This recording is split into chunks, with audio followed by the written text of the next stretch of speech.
After 3 years of living here, the unthinkable just happened. So, of course, I'll work my way into that.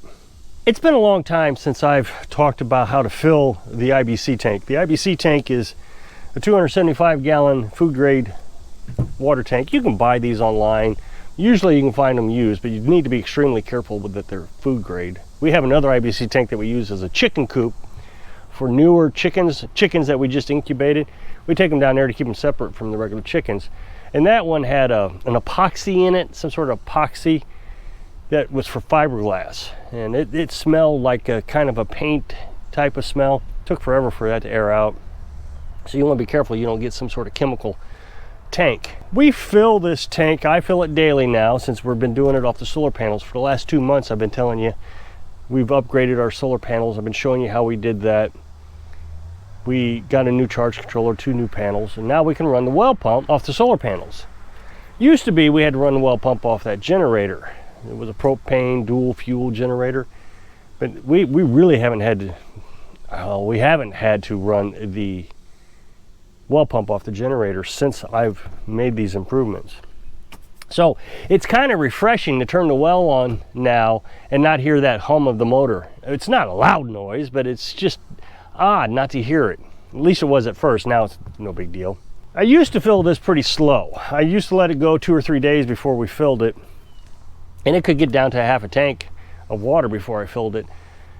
And then I would just turn the well on real slow, because if I don't turn the well on real slow, the well can run out of water. The well pump is 15 gallons a minute, but the recovery rate is 5 or 6 gallons a minute in the well. But if I do it daily, I'm doing 2 things. One, I'm saving electric on the batteries, the solar panel, but I fill it fast.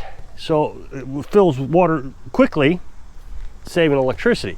I tried to do that with the generator, but that's when I learned that I run the well out. I just never thought about doing it daily. I thought pulling that rope every day would make the rope wear out faster. And I know it was a ridiculous thing. It was just a maintenance item I didn't want to have to deal with. So I filled it simple. I hook a hose up to the well and I run this RV hose. And this is for potable water, drinking water hose. You don't want to use a green hose. That would be terrible for drinking water. Of course, we use the Berkey. It takes all the chemicals out. But these RV hoses are a little bit more expensive. You can get them at Walmart. So I run this. And in between the well and the tank, I have 3 filters. And I've decided I'm just going to leave these filters here. I've taken them off, I put them on, I've taken them off, put them on. I'm going to leave them here. It's a little extra money to run the filters, but it's just easier. I've told you in the past that our well can get dirty, and it really does stink, for a polite way of saying it, that you put dirty water in that tank. I just hate putting dirty water in that tank, and it can happen.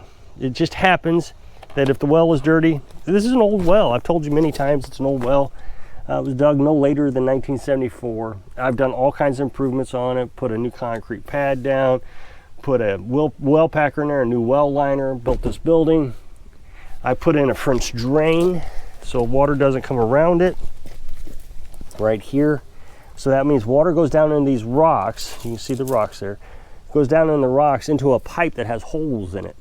And then the water runs down, and you can actually see it rushing out right here.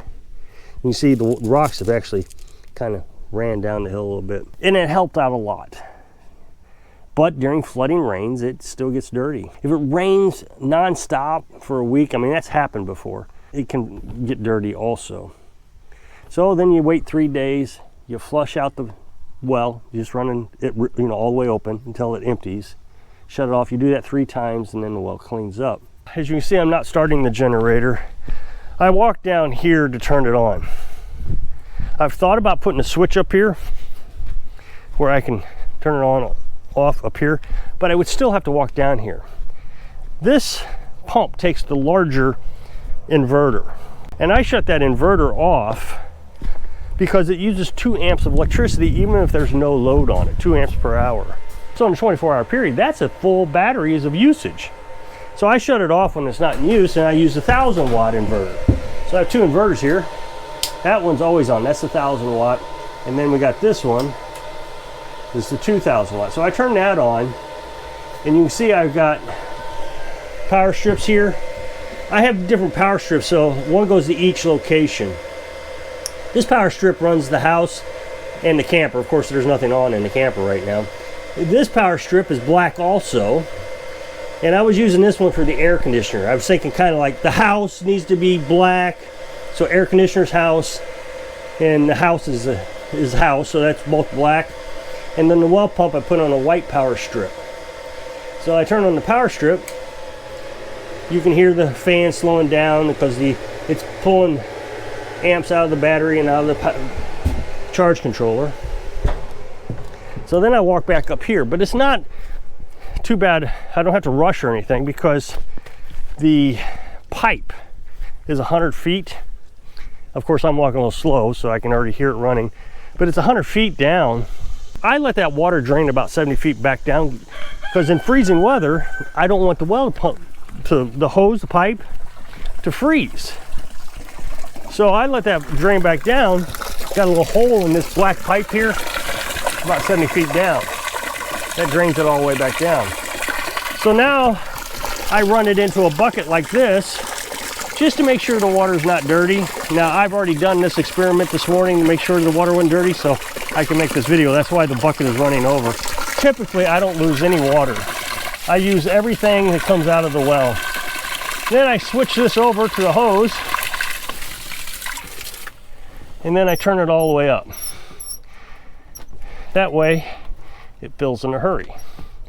I only fill about 25 gallons at a time, so if it's less than 25 gallons in that tank, I shut it off, let the well fill back up, and then I fill it again.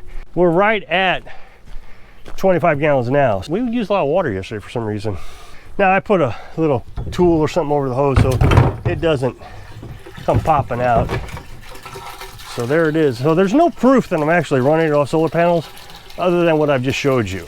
It would be nice in all actuality if I didn't have these buckets to have a switch up here.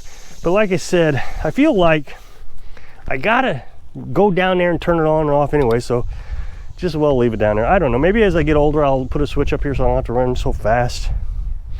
So yesterday, and about two days ago, it downpoured. Heavy spring rains right here in July. Weird weather we're having, because the spring weather this year we only have one heavy rain. And what happened is the water gets clogged up at my culvert in the ditch over here. All the leaves over the winter come rushing down and clog up the ditch, the culvert. So the water rushes over and spews right down, right into the well. But even if the culvert isn't getting clogged, there is a lot of water that comes running down here on these heavy rains. I mean, these are flooding rains. The other day we got 2 inches of rain in an hour. It was huge. So you can see that it tries to cut a path in the yard. You can see it just cuts a path.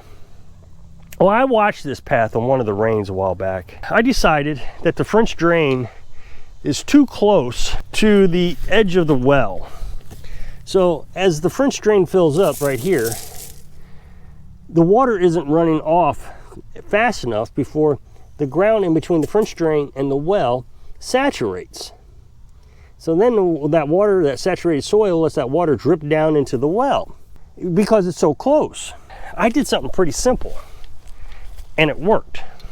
Dug a little trench. I mean, not even that deep. You can see it's just not that deep. I dug this little trench just to see what would happen. And I thought, well, I can always dig another French drain. So what I did was I dug this ditch all the way up to the wood pile. That way the wood pile, there's bars underneath there. And you can see, based on the path, that the bars are stopping the water. The water is not going underneath the wood pile.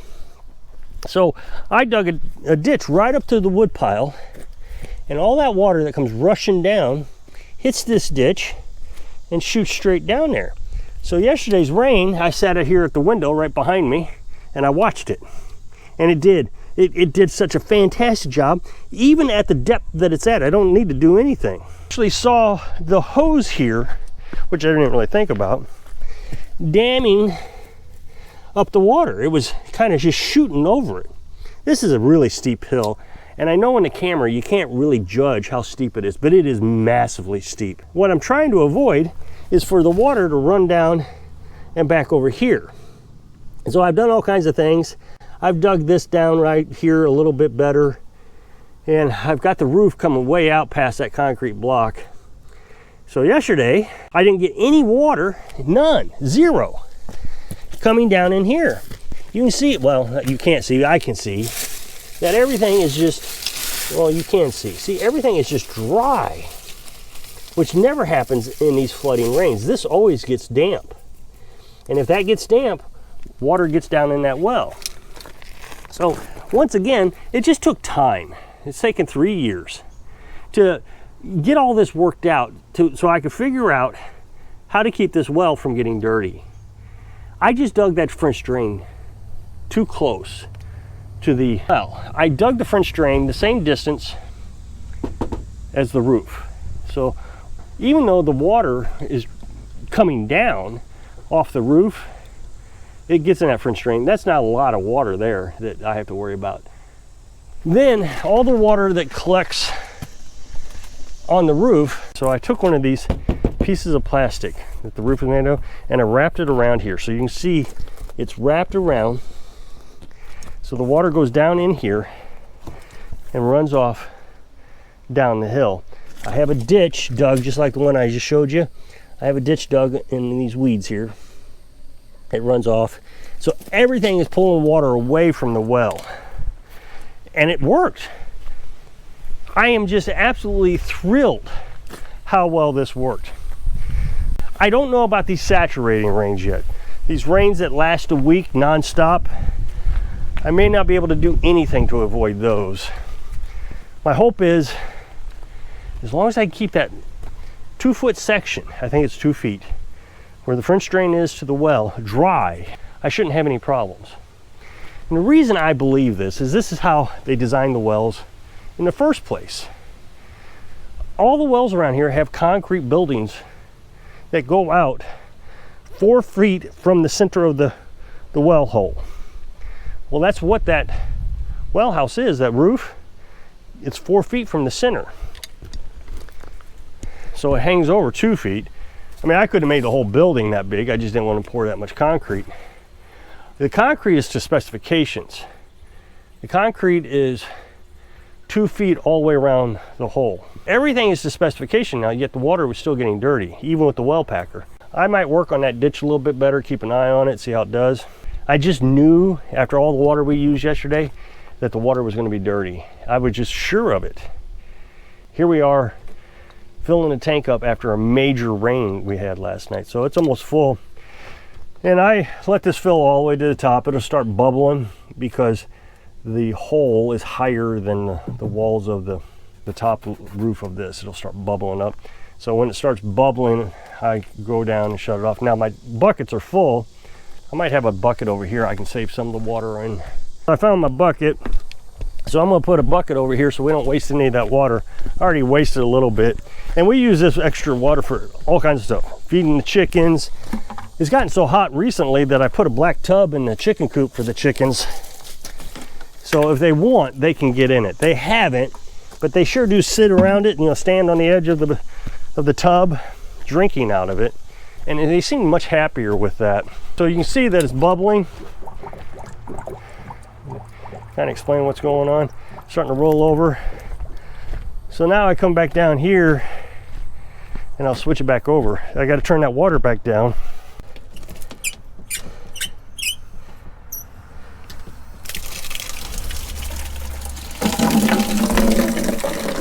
And that gives me time to walk down and shut it off.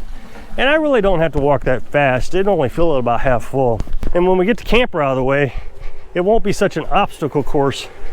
Just turn this on and turn it off. So then I just reverse it. I shut off the power strip. And then I shut this off. And then I can look at my meter.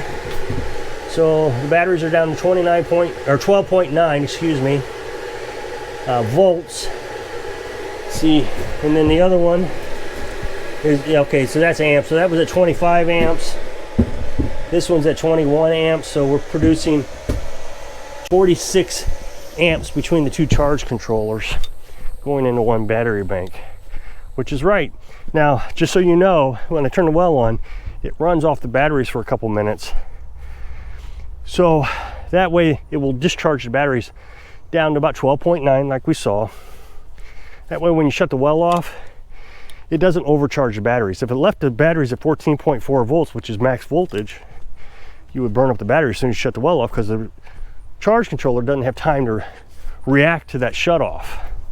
So it would send too much electric to the batteries.